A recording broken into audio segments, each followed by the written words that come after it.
जैसे रिसेंटली अभी green deposit और ग्रीन फाइनेंसिंग पे आरबीआई का एक सर्कुलर आया है, तो उसमें बताया गया कि कैसे लोग ग्रीन डिपॉजिट बैंक में, मतलब लोग नॉर्मली एफडी आरडी ये सब चीज़ कराते हैं, तो अब बैंक्स लोगों से ग्रीन डिपॉजिट भी इकट्ठा कर सकते हैं। और उसका पर्पस यही होगा कि ग्रीन डिपॉजिट से जो पैसा लिया जाएगा वो ग्रीन फाइनेंसिंग के लिए यूज़ होगा। तो इसमें आपका ये जो प्लास्टिक्स, बायो प्लास्टिक आपका उसको कंपोस्टेबल वाला, तो उसमें भी वो फॉल करेगा ग्रीन फाइनेंसिंग में। तो ये एक काफ़ी अच्छी होगी जिसमें इंसेंटिवाइज भी किया जाएगा धीरे धीरे। वो मतलब अभी ये बताया गया, धीरे धीरे इंसेंटिव भी दिया जाएगा आगे जाएंगे जैसे जैसे। तो कमिंग वीक में और गाइडलाइंस आएंगी जिसमें कुछ इंसेंटिव भी दिया जाएगा ग्रीन फाइनेंसिंग पे। तो ये चीज़ हुई, ये एक अच्छा स्कोप हो सकता है जिसमें आपको वेरियस स्टेक होल्डर से, एमएसएमई डीएफओ से और सोल्जर से, मतलब जैसे सर ने बोला कि आगे बढ़ चढ़ के आपके साथ एंटरप्रेन्योर्स आ रहे हैं, आपको फाइनेंसिंग करने की ज़रूरत है।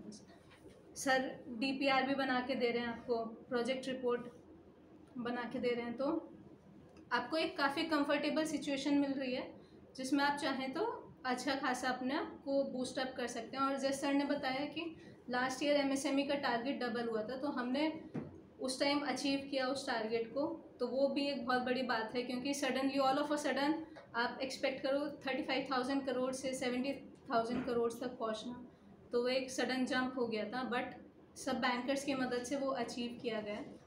और फिर अभी जैसे वन डिस्ट्रिक्ट वन प्रोडक्ट पे काफ़ी फोकस है, नए प्रोडक्ट्स आइडेंटिफाई किए गए हैं, तो उसमें भी बैंक्स अपने डिस्ट्रिक्ट के अकॉर्डिंग जो भी प्रोडक्ट्स एमएसएमई ने आइडेंटिफाई किए हैं उस पर फोकस किया जा सकता है।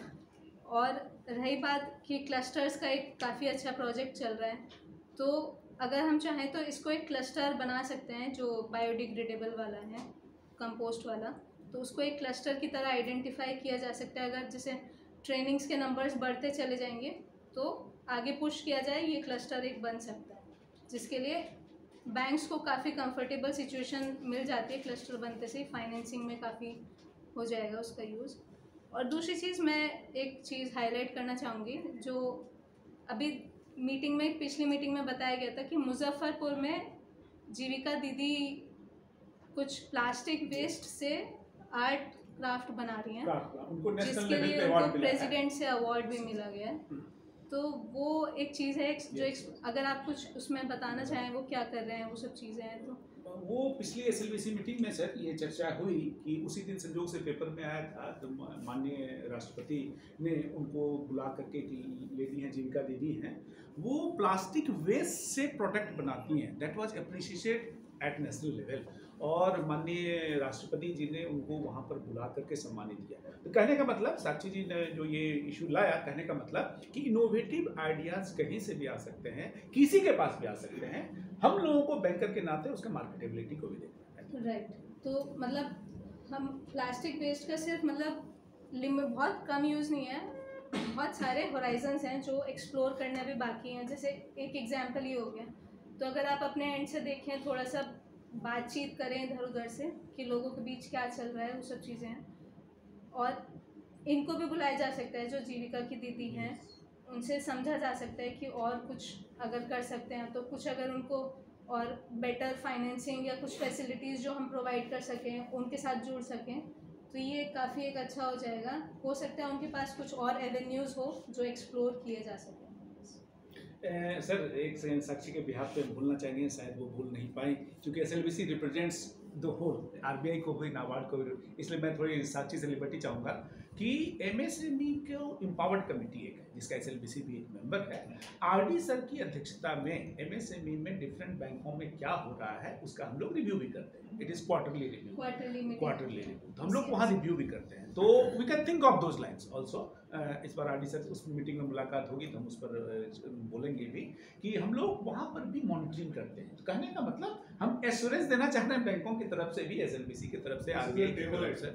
जी, बायो कंपोस्टेबल जब आपके सीएम थे ना शिवशंकर आनंद जी, तो उस समय ये already it is bio compostable project is a table item in your empowered community. अच्छा, हम लोग आई देख लें। आई इस बार ऑल्सो हम लोग अटेंडेड, देखें। Yes. 2 मीटिंग मैंने भी अटेंड किया। हाँ, तो ये ऑलरेडी वहाँ रिव्यू का है, हम लोग उसमें रिपोर्ट भी MSME डायरेक्टर उसमें रिपोर्ट भी भेजते हैं। तो यहाँ पे मैं आपको एक चीज़, चूँकि आप जीविका की दोनों आदमी बात कर रहे हैं, सीपेट जो इंस्टीट्यूट है हाजीपुर में, सैटरडे को वो मेरे पास आए थे, हम और राकेश जी दोनों को, उन्होंने बोला था कि बहुत लंबा मीटिंग करना है। सर आपके जीविका ने हर ब्लॉक में 18 लाख का इंडस्ट्री लगाया है, जिसका काम है गांव से सारा प्लास्टिक इकट्ठा कर लेना, क्योंकि प्लास्टिक जो ऑलरेडी सर्कुलेशन में उसको तो निकाल लेना है ना, सारा प्लास्टिक को इकट्ठा करके बेलिंग करके उसको वो देगा। और राजस्थान में 169 ऑपरेशनल यूनिट्स हैं जो ये LD और SD को कलेक्ट करता है, उसको सफाई करता है, मतलब धोता है, उसकी टेक्नोलॉजी है, धो करके उसको श्रेडिंग करके छोटे छोटे टुकड़ों में डिहाइड मैंने फिर मॉइस्चर निकाल करके उसको ग्रैन्यूल्स बना करके वो लोग, जैसे रेलवे का जो आजकल ये बर्थ हो रहा है इस समय वो यूज़ कर रहे हैं, ताकि जो पॉलीथीन ऑलरेडी एनवायरनमेंट में है उसको भी एनवायरनमेंट से बाहर निकाला जा सके। तो ये जीविका के पास ऑलमोस्ट हर एक डिस्ट्रिक्ट में है। यहाँ पे भी अगर आप लोग इंटरवेन करें तो हमारा जो एक्स सर्विसमैन है, ये हमारा जो एक्स सर्विसमैन है वो किंतु हर ब्लॉक में कम से कम एक यूनिट, जो 20 लाख 22 लाख की यूनिट फैक्ट्री लगी हुई है अनऑपरेशनल है, वो काम नहीं कर रही यूनिट्स, उसको हमारा बंदा आराम से, और बिहार रेजिमेंटल सेंटर आपको हर ब्लॉक में एक आधा फौजी जो है वो दे सकता है। ये आपको जीविका के लिए एक अच्छा अपॉर्चुनिटी है कि वो उनको एम्प्लॉय करके वहाँ पे वो यूनिट को ऑपरेशनल कर सकते हैं। और अगर ये 2 से 3 साल चल गया ना तो बिहार का जो मेन सिरदर्द है, मतलब जहाँ देखेंगे ना हमको गंदगी में सिर्फ आपको लाल हरा पीला पॉलीथीन ही दिखेगा, चाहे वो नाली हो तो चाहे कहीं पे भी शहर का जगह हो।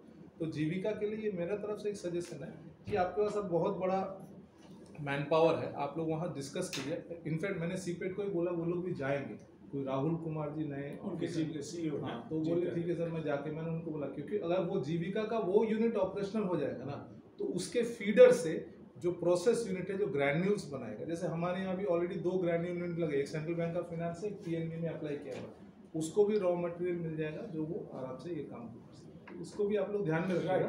और आपके पास अब मैन पावर भी है और हम लोग तो फैसिलिटी प्रोवाइड करने के लिए हमेशा से रेडी शो कर सकते हैं।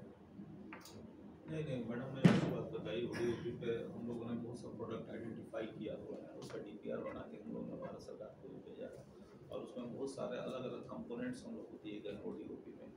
जैसे रेलवे स्टेशन पर हमारे जो ODOP के हर रेलवे स्टेशन पर उस डिस्ट्रिक्ट का क्या प्रोडक्ट है उसको हमें डिस्प्ले कराना है, तो उसमें भी रेलवे के साथ हम लोग कॉन्टैक्ट कर रहे हैं।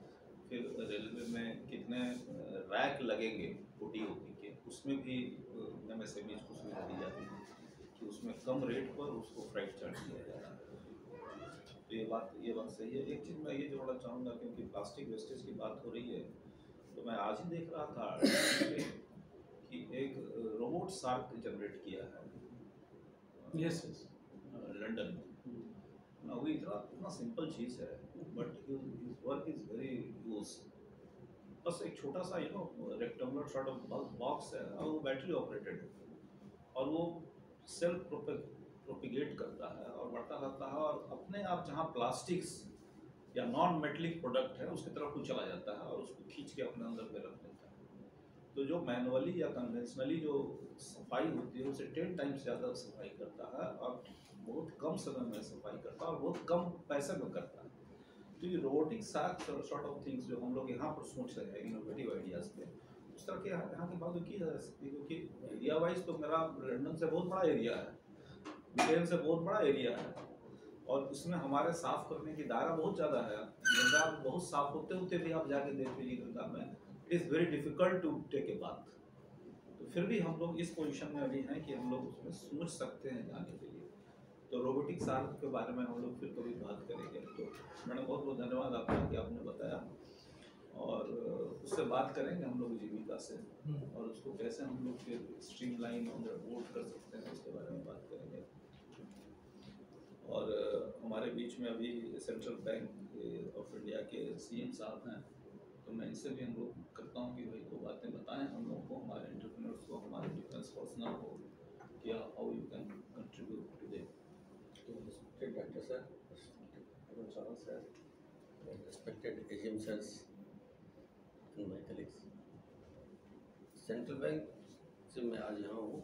लास्ट टाइम भी अपॉर्चुनिटी मिली थी श्रीवास्तव जी द्वारा, जब यहाँ हस्त शिलिंग का चल रहा था तो मैं आया था।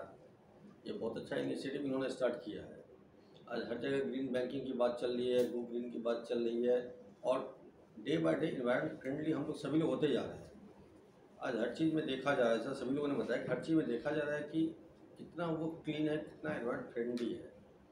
तो लास्ट टाइम जब उनसे बात हुई, यहाँ कई इंटरप्रेनर से बात हुई, तो उन्होंने सर्टिफिकेट्स भी दिए। उसमें शायद जब लास्ट जानकारी थी एक फिनांस सेटलमेंट के द्वारा हुआ था। अभी लीगल ओपिनियन वैल्यूएशन चल रहा है सभी। फाइनल लगभग ब्रांच से बात हुई तो मेरी फाइनल है। फर्दर उसके बाद हम लोग हमेशा चाहते हैं कि चूँकि हम लोगों ने इस साल प्लान किया है कि एमएसएमई में लास्ट ईयर बैंक ने बिहार के अंदर 35% से ज़्यादा का फिनांस किया था, और हम लोग अपने बैंक में जो एज ए होल फिगर था उससे हमने अच्छा काम किया। इस बार हम लोग प्लान कर रहे हैं कि हर एक डिस्ट्रिक्ट हेडक्वार्टर पे एमएसएमई की ब्रांच बनाई जाए, ताकि क्या है, जो भी प्रपोजल्स आते हैं, जो भी लीड्स आते हैं, एमएसएमई से जितना प्रमोट कर रहा है, जैसा कि कर्नल चौहान साहब सर ने ही बताया कि एमएसएमई के अंदर बहुत सारे स्कोप है, और जब इनके रिटायर्ड पर्सनल जब इस लाइन में आ रहे हैं, ऑब्वियस बात बैंकर्स के लिए 50% चीज़ ऑटोमेटिक क्लियर हो जाती है कि केवाईसी करना है या उनका मैच्योरिटी लेवल जो भी होता है बिजनेस करने का, वो काफ़ी चीज़ों से बैंक क्लियर हो जाता है। तो ये हमेशा सभी बैंकों के लिए वेलकम रहेगा कि कोई कर्नल आर्मी पर्सनल कोई बैंक में फिनांस के लिए आता है, और हम लोग हमेशा चाहेंगे कि उनको जो भी सपोर्ट हो, हमारी ऑफिस यहाँ मौर्यालोक में है, जो भी सपोर्ट हमसे चाहिए हम लोग यहाँ से कर रहे हैं। और ब्रांच लेवल पे कहीं भी जाए, आप रेफरेंस दें कि एमएसएमई सेल से हम लोग ने ये ट्रेनिंग ली है, ऑब्वियस बात आपका काम इजी गोइंग करने का हम लोग हर समय कोशिश करेंगे।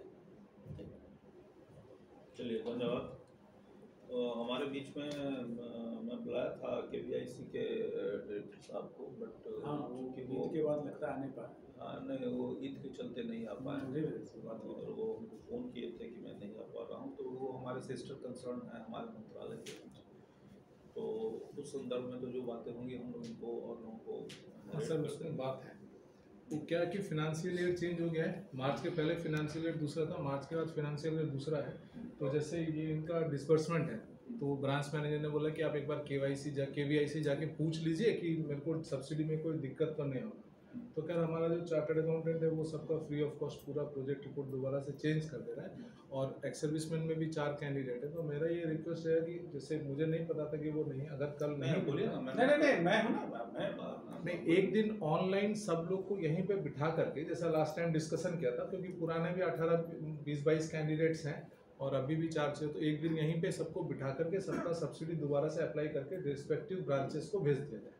ऑनलाइन एक सेकंड, मेरे ख्याल से क्वेश्चन क्या है ये क्लियर नहीं हो पा रहा है। क्वेश्चन ये कि चूंकि फाइनेंशियल ईयर चेंज हो गया है, ओके फाइन, अप्रैल 1 से नया फाइनेंशियल हो गया, तो पिछली बैच का जो 27 प्रपोजल है उसमें से 15 एकदम रनिंग में है, 12 में कैंडिडेट्स का ही गड़बड़ी है, मतलब किसी का जमीन में कुछ प्रॉब्लम, किसी को तो वो लोग अपना टिक कर रहे हैं, और नया भी 4 कैंडिडेट अभी एक्स सर्विसमैन का हो गया।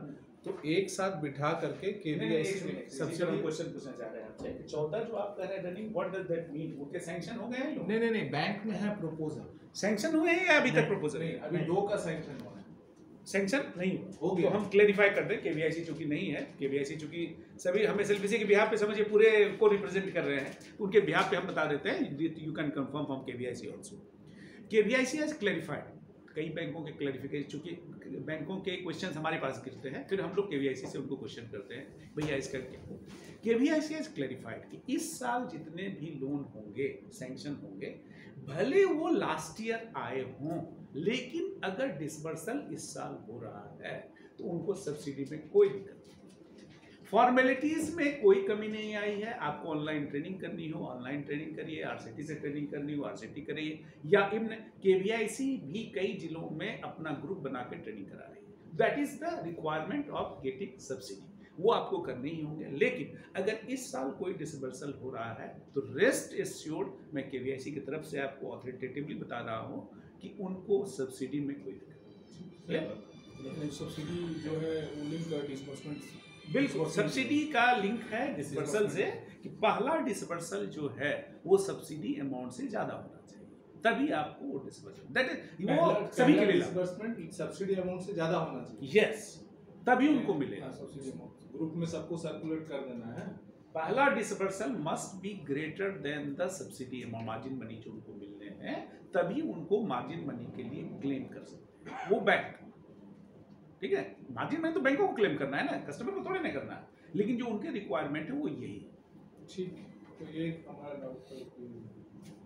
दूसरा आधार से लिंकेज का हो रहा है, तो वो कई लोगों के आधार, यदि आप कस्टमर के बिहाफ पे, बोरोवर के बिहाफ पे बात कर रहे हैं, तो आपको बता दें कि अभी आधार से लिंकेज है। आधार में क्या इशू आ रहा है कि जो उन्होंने सिस्टम, जो एप्लीकेशन के समय, PMEGP एप्लीकेशन के समय आधार दिया है, तो उसमें मोबाइल नंबर डिफरेंट है, तो वो OTP जा रहा है उस पर।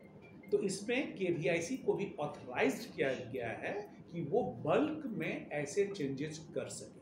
UID की तरफ से UID को दिया, लेकिन अदरवाइज आपको भी अपना चेंज करवाना है। अगर किसी के पास वो मोबाइल नंबर नहीं है जो आधार के समय आपने दिया था, तो आज उनको भी करवाने की जरूरत है। आधार में मोबाइल नंबर चेंज करा, ये अगर मान लीजिए कोई पहले था, आज के डेट में आपके पास वो मोबाइल नहीं है, तो ऑब्वियसली आप OTP नहीं दे पाएंगे। तो ये OTP आधार लिंकेज फर्दर जाकर के भी काम आएगा, क्योंकि डायरेक्टर साहब बताएंगे, या आज वो फोरम नहीं है, लेकिन चुपने आपने ये चर्चा, यस मैं उसी से बता रहा हूँ, उससे आगे की बात बता रहा हूँ। URN नंबर, किसी भी MSME के बेनिफिट्स के लिए URN नंबर लेना जरूरी है। URN नंबर RBI की गाइडलाइन ऑलरेडी जून में खत्म हो गई है, लेकिन कई बैंक अभी तक नहीं कर पा रहे हैं, जो हम लोग उद्योग विभाग से भी इसको फॉलो इस बार से DIC GM की जो रैंकिंग होगी, हम लोगों ने उस पैरामीटर को भी जोड़ा है।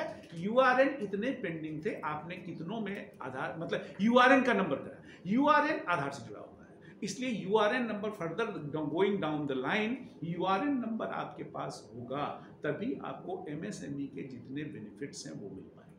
तो उसके लिए आधार नंबर में मोबाइल नंबर अपडेटेड होना जरूरी है, जो मोबाइल नंबर आपके पास है। इसलिए चूंकि ये बात चली तो हमने आपको क्लेरिफाई कर दिया, इसलिए ये सभी को, ये अभी सभी WhatsApp ग्रुप में चला जाएगा।